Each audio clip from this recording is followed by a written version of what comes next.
Don మీడియాకు స్వాగతం. Go సేవ ముసుగులో గో మాఫియా పార్ట్ 4 పట్టించుకోని అధికార యంత్రాంగం.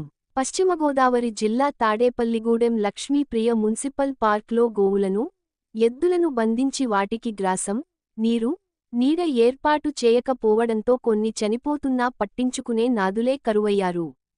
ఎండ తీవ్రతకు తట్టుకోలేక ఎద్దులు మృత్యువాత పడుతున్నాయి. కొన్నింటిని అమ్మకాలు సాగించారని, చనిపోయిన వాటిని అదే పార్క్లో గోతులు పూడ్చారన్న ఆరోపణలు వినిపిస్తున్నాయి.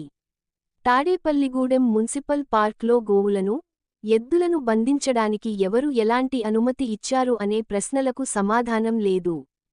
కొందరు గో ప్రేమికులు జిల్లా ఉన్నతాధికారులకు గోవులను రక్షించమని మొరపెట్టుకుంటున్నారు. విశ్వసనీయ వార్తల సమాహారమే మన డాన్ మీడియా. మరిన్ని వార్తల కోసం మన డాన్ మీడియా ఛానల్ను సబ్స్క్రైబ్ చేయండి. మరికొందరితో చేయించండి. ధన్యవాదములు.